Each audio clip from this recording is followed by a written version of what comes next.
Bienvenue à tous, aujourd'hui on va analyser le système qu'a mis en place Alex Hormozy et plus particulièrement comment est-ce que fonctionne sa base mail et tout son système de mailing. Donc ça va être hyper intéressant pour vous si vous avez une newsletter ou alors que vous êtes expert, consultant, infopreneur et que vous proposez une offre high ticket et que vous récupérez des mails. J'espère que vous récupérez des mails. On va voir comment est-ce qu'il articule son système et comment est-ce que vous allez pouvoir le mettre en place intelligemment pour votre cas précisément. Donc tout le monde connaît Alex Hormozy, on va pas perdre plus de temps. Il est actif sur les 4 réseaux, que ce soit YouTube, LinkedIn, Twitter ou alors Instagram, même s'il est plus actif sur ces trois-là. Notamment LinkedIn et X où il poste plusieurs fois par jour. Et sur YouTube, en ce moment, il a un nouveau concept. C'est ouais, Scale or Fail. Donc là, il y a il accompagne des fondateurs. Bon, un peu dans le style d'une émission télé. Franchement, c'est sympa à regarder. Mais bref, on n'est pas là pour ça. Et ce qui est intéressant, c'est que tous ces réseaux routent vers une seule page, vers une seule LP. Et c'est la LP de 100 millions de scaling roadmap. Donc qui est son lead magnet, qui est juste ici. Donc voici la landing page. On va l'analyser rapidement parce que c'est assez intéressant, mais elle est assez simple, donc il n'y a pas besoin d'y aller en profondeur. Mais globalement, en haut, on a la headline avec la promesse moins une objection. Donc Get Your Free Personalized 100 millions Scaling Roadmap. Donc le lead magnet qui va nous permettre d'atteindre les 100 millions de dollars. Donc le plan, tu vois. Et bah, il enlève tout simplement en moins de 30 secondes, donc on n'a pas d'effort à faire et ça prend pas beaucoup de temps. Donc pareil, c'est le papa de l'équation de la valeur, le dream outcome fois la probabilité de réussir divisé par le temps fois l'effort à fournir. Ça c'est la valeur. Donc ça du coup, in under 30 secondes, bah, c'est tout simplement le dénominateur de l'équation de la valeur. Et la promesse, bah, elle est juste au-dessus, c'est dream outcome. On a envie d'avoir ces 100 millions de dollars sur notre compte, tout simplement. Et oui, donc l'objectif, c'est de garder le contact jusqu'à ce qu'on rentre dans l'écosystème d'Hormozy, donc que ce soit le school, qu'on rejoigne school et qu'on soit créateur dessus, qu'on rejoigne son workshop, acquisition.com ou qu'on achète ses livres, en tout cas qu'on rentre dans son écosystème. Après, on a vite fait à quoi ressemble tout simplement la roadmap. C'est juste un aperçu. Et on a la première question de segmentation qui est hyper importante. Ça, c'est extrêmement important, donc c'est pour ça qu'on va passer un petit peu plus de temps dessus. La première question qui demande nom, prénom pour pouvoir recevoir la roadmap. Là, c'est extrêmement important parce que c'est la segmentation. Et la segmentation, Alex Hormozy fait que de le répéter. Il y a une étude de Spot qui est sortie, ça augmente de 791% le ROI d'une campagne mail. Donc, c'est pas à négliger. Absolument pas. Donc là, les questions, c'est des questions assez basiques, hein. What's your name, first name, last name. Et là, en dessous, on a un rappel promesse, plus de l'autorité social proof. Ouais, il y a 250 000 business entrepreneurs qui sont passés par là, donc intéressant. Bon, après, Legacy, c'est assez classique. Là, il y a de l'autorité, donc c'est extrêmement intéressant. Donc on va passer à la deuxième question. La deuxième question qui demande des choses beaucoup plus spécifiques. Donc là, c'est notamment où est-ce que tu te situes. Donc ça va être hyper important pour les workshops. Et même que ce soit pour livrer les livres ou autres produits. Ça, notamment si vous avez une newsletter, ça peut être très intéressant. Si vous avez des sponsors, par exemple, qui font des événements physiques, ça vous pouvez le demander. Là, là dans ce cas, ça va être plus pour ces workshops. Ensuite, numéro de téléphone, c'est ultra important. Surtout là, c'est pas vraiment. Il a le mail qu'il récupère, il va l'utiliser pour pouvoir le mettre dans sa newsletter Mozy Minute, mais il l'utilise aussi pour tout simplement ses produits. Et donc, il y a plusieurs études qui ont été faites. Donc là c'est pas vraiment le cas, mais rappelez le lead 5 minutes après, en fait, quand il arrive sur votre calendar pour réserver un appel, s'il ne book pas l'appel, le rappeler dans les 5 minutes, ça augmente, je crois que c'est fois 391%, je crois, de chance de le closer. Donc c'est hyper important de récupérer le numéro de téléphone, même si il y a des risques. Ça dépend de ce que vous mettez en place. Newsletter média, je vous recommande pas de récupérer le numéro de téléphone, vous allez perdre trop de conversions. Mais là, dans son cas, en fait, il a tellement d'autorité, il a tellement de trust qu'il peut se permettre d'obliger les gens à filer leur numéro de téléphone. Adresse, mail, ça c'est classique, hein. Ensuite, il va récupérer un petit peu plus d'informations sur nous, donc qui on est, est-ce qu'on est entrepreneur, est-ce qu'on est salarié, combien est-ce qu'on gagne, voilà, donc assez classique. Est-ce qu'on a aussi des associés? Ça, c'est ultra important, surtout si, bah, on a des gros revenus et qu'on monte haut et il peut potentiellement nous amener vers des produits comme acquisition.com, vers des offres très, très chères. C'est extrêmement important, surtout pour l'appel de vente, parce que, bah, en fait, si un autre associé dans, l'équation, ça ajoute de la friction et donc il va potentiellement y avoir plusieurs en gros, ça permet juste de préparer le call. Et c'est extrêmement important d'avoir cette data-là, surtout pour Alexandre Mozy. Ensuite, bah, en fait, c'était la dernière question de segmentation. Et donc, on arrive à cette thank you page qui est assez classique. Donc, il nous dit juste que on reçoit la roadmap dans nos mails et on peut directement accéder à la roadmap en cliquant sur le bouton qui est juste ici. Et on arrive sur cette page qui est tout simplement la page de lead magnet. Et en fonction de ce qu'on a répondu ici, donc on a été segmenté et on a été mis dans différents stages. Donc en fonction de si vous êtes entrepreneur ou non et de combien vous faites, de combien vous générez, vous vous retrouverez plus ou moins à une certaine échelle. Et donc ça permet de segmenter et de proposer des offres bah, pertinentes pour votre cas. Et voilà.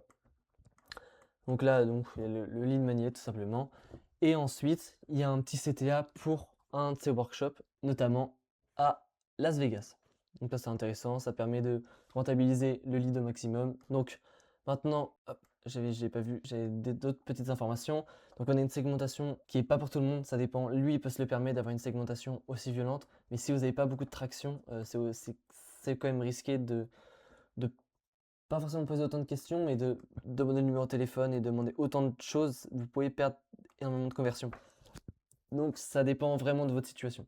Donc ouais, c'est ça, c'est les marques. Il a une marque extrêmement forte.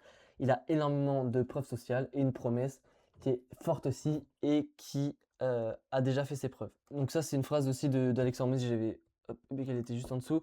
Demande uniquement les données dont tu peux immédiatement transformer la valeur en meilleure expérience ou en meilleure offre. Tu demandes des choses qui ne servent à rien, bah, ça n'a absolument aucun intérêt et tu perds la conversion. Donc maintenant, une fois du coup qu'on a rempli ça, qu'on a passé les questions et qu'on a reçu notre lead magnet. Donc du coup, on arrive vers hop, le welcome, le mail où on reçoit la valeur. Donc si j'ai fait des petits commentaires, la welcome devrait définir la fréquence et la promesse des prochains emails, demande au lecteur d'ajouter les expéditeurs ou de déplacer le message dans la boîte principale, provoquer une réponse simple, par exemple un mot, puis faire cliquer sur le lead magnet. Donc là, il nous donne bien évidemment la roadmap, donc on reçoit le lead magnet, mais ce qui est dommage, c'est ce qui est du coup ce que j'ai lu juste avant, c'est que comme il y a un peu tout qui est mélangé, il parle pas vraiment de Mozy Minute, il explique pas du coup ce qu'il va nous donner donc, dans chaque édition de sa newsletter. Il ne demande pas de nous whitelister. Ça peut être demander de whitelister, demander de vous mettre dans les filtres, de vous mettre ne jamais envoyer dans les spams. Ultra important, ça permet de montrer patte blanche à Google, donc c'est absolument à faire. Il redit pas, il reparle pas de la promesse, il parle pas de la fréquence non plus. C'est assez dommage. Il ne demande pas de reply non plus. Donc ça c'est assez dommage. Alors, mais il sait très bien ce qu'il fait, mais je vous le conseille surtout si vous avez une newsletter média, même une newsletter basée sur votre personal brand, faites-le. Ensuite, vis-à-vis des emails qu'il envoie, il y a deux types principaux. On a le flux éditorial entre guillemets, donc en gros sa newsletter qui s'appelle Mozy Minute. Donc ça, elle se reconnaît assez facilement parce que dans tous les objets de mail, il y a écrit Mozy Minute, donc tu reconnais que c'est sa newsletter. Ça, il en avait parlé, hein. C'était un choix de positionnement pour bien ancrer, que ce soit bien une newsletter qui a énormément de valeur dedans. En gros, ce qu'il expliquait, c'est qu'il, quand il a commencé à mettre Mozy Minute dans l'objet des éditions, il perdait énormément de taux d'ouverture en fait, il y avait beaucoup moins de gens qui allaient lire l'édition, mais il a préféré prendre ce pari parce que sur le long terme, ça crée de la valeur, ça crée de la confiance, donc c'est intéressant. Donc maintenant qu'on a vu le mail de bienvenue, on va pouvoir voir à quoi ressemble tout simplement une édition, on va pouvoir la décortiquer. Donc franchement, ces éditions de newsletters pardon, sont assez simples. C'est une idée, un sujet, et il le développe. il développe l'idée en plusieurs points et c'est pas très très compliqué. Il n'y a pas de section, il n'y a pas de... C'est du simple, c'est du texte épuré, bien écrit, il n'y a pas de mots en trop. Donc globalement, c'est comme j'ai dit, c'est une idée, il y a une tension, tu vois, il explique un petit peu, il met un petit peu de tension, parfois un peu de storytelling, après il prouve ce qu'il dit, que ce soit avec de la social proof ou alors en racontant une histoire tout simplement. Puis après, il explique comment est-ce qu'on peut la mettre en place pour notre cas, et après il envoie avec un petit CTA. Il répond avec un petit CTA vers ses produits, ses workshops, pour décortiquer un petit peu plus en détail sous édition. Donc là, j'ai pris des petites notes. Les hooks, les objets, les premières lignes utilisent plusieurs mécaniques, donc que ce soit des injonctions, des oppositions, des paradoxes, des métaphores, ou alors des choix personnels ou des histoires des choix qu'il aurait pu prendre. Donc ça pareil, c'est le but de mettre en place des patterns interrupt et que les gens, quand ils ouvrent leur boîte mail, bah, ils s'arrêtent et ils cliquent sur ton mail tout simplement et qu'ils le lisent. Donc c'est pour ça qu'il faut être incisif et faut donner envie de cliquer. Donc ça, en fait, c'est juste le but de l'objet du mail et de la preview. Ensuite, les preuves, du coup, bah, ça c'est classique, hein. Un résultat d'une société de portefeuille, un nom concret, une expérience personnelle, un cas client, une décision qu'il vient de prendre, ou un exemple extrêmement visuel. Les directives, donc fais ceci, arrête de mesurer cela, pose cette question. Donc ça, tout ce qui est ici, c'est des mots qu'il utilise. Évidemment, ils étaient en anglais, je les ai traduits en français, mais c'est ce qu'il dit dans ses mails. Et après, CTA en fonction du contexte. C'est toujours des CTA qui sont très très bien amenés. Ça, c'est hyper important, hein. Faut que ça soit bien amené, sinon les gens vont pas jusqu'au bout. Et ça se sent. Toujours énormément de valeur dans chaque édition. Maintenant qu'on a vu globalement la segmentation, les questions et comment il routait tout simplement tous ces réseaux, on va pouvoir voir une des stratégies qu'il met en place avec sa segmentation qui lui permet de mass extract tous les trimestres, qui est le quarterly cleanup. Donc globalement, l'idée selon laquelle il va prendre tous ses leads et les non-acheteurs accumulés pendant le trimestre, il va tout simplement essayer de les mass extract avec une grosse séquence qui va rediriger soit vers un challenge, VSL, webinaire, workshop. Enfin, dans tous les cas, c'est tous les non-acheteurs et tous les leads, il va essayer de les rentabiliser au maximum avec une séquence mail. Il fait ça chaque trimestre pour pas épuiser la liste et tout simplement pour mass extract à chaque fin de trimestre. Donc ce qu'il fait pour préparer ces gros quarterly clean-up, c'est que la majorité du trimestre et la majorité du temps, ce qu'il va envoyer par ses newsletters, c'est des conseils, des preuves, des histoires, des résultats. Et il va envoyer énormément de valeur. Il va pas être trop agressif. Tu vois, il va pas envoyer beaucoup de CTA vers ses produits. Ce qu'il fait, c'est juste, il est nurture, il crée énormément de confiance. Et puis, bah, une fois par trimestre, il mass extract. J'ai pas encore été target par une de ces séquences, donc je peux pas l'analyser, mais dès que j'en aurai une, bah, je me ferai un malin plaisir de l'analyser, de la décortiquer au maximum parce que c'est toujours extrêmement intéressant. Oui, donc là il y a le schéma, donc nurturer en continu, donner énormément de valeur pendant le trimestre, puis mass extract, donc avec une séquence mail qui redirige vers un challenge, une deadline avec une très bonne offre, et donc après, une fois que c'est passé, re-nurturing, on change, on maquille l'offre pour qu'elle change un peu et après on recommence et ça tourne en boucle. Il donne aussi l'exemple d'une entreprise qu'il avait accompagnée chez acquisition.com qui acquérissait leurs clients via de l'ADS et en fait ils n'utilisaient pas du tout l'email et ils avaient quand même 3,3 millions d'emails collectés et donc il a pris 15% de cette liste et il a du coup mis en place ce système, donc challenge, séquence, deadline, offre. Donc en gros il a mis en place un challenge avec une séquence mail. Et au final, au challenge, il a fait 800 ventes. 800 ventes un produit à 2000. Donc il y a eu 1,6 million de dollars de ventes. Plus l'entreprise, en gros, ils avaient leur première offre à 2K. Et après, ils avaient une autre offre à 8K. Il y a 20% qui ont acheté l'offre à 8K. Et donc ça a ajouté 800 000 dollars en plus. Et sur cette campagne, ils ont fait 2,4 millions de dollars. Donc ce qui est vraiment plutôt pas mal. Surtout que c'est sur 15% de la liste. Ils ont fait pareil avec 10%. Ils ont fait 2,2 millions. Et après, du coup, une fois qu'ils avaient assez de data, ils ont pu le faire au fur et à mesure sur les 3,3 millions d'emails qu'ils avaient. Et donc le protocole pour vous aussi mettre en place ce système, le protocole du quarterly cleanup. Donc première étape, c'est accumuler et nourrir les prospects pendant le trimestre. Deuxième étape, sélectionner les non-acheteurs ou un segment cohérent. Troisièmement, tester la campagne sur 10 à 15% de cette audience. Ensuite, proposer un challenge en ligne manette ou un résultat défini avec une forte promesse, ça toujours c'est hyper important. Cinquièmement, utiliser une séquence de plusieurs jours avec une deadline réelle, donc sa séquence mail, ça c'est classique. Sixièmement, tester les objets, les premières lignes, les CTA, les liens, mais en gros tout AB testé, ça c'est ultra important, mais toujours une métrique à la fois. Septièmement, envoyer la version améliorée à une audience plus large. Donc une fois que tu as fait les tests sur un petit échantillon, bah, tu peux élargir. Et après, huitièmement, au trimestre suivant, tu changes le nom de l'offre, du produit, tu maquilles tout sous un nouveau jour pour pouvoir recommencer. Donc maintenant qu'on a vu tout ça, qu'est-ce que tu peux reprendre du système d'Alex Hormozy? Il faut absolument que tu reprennes la promesse, il faut absolument que tu aies une promesse qui soit forte, qui soit impactante et qui réponde vraiment à un besoin. Donc une promesse d'inscription orientée vers un résultat et non vers le simple fait de recevoir des actualités. Hyper important, il faut que tu donnes de la valeur. Un lead magnet avec énormément de valeur reliée à une douleur précise.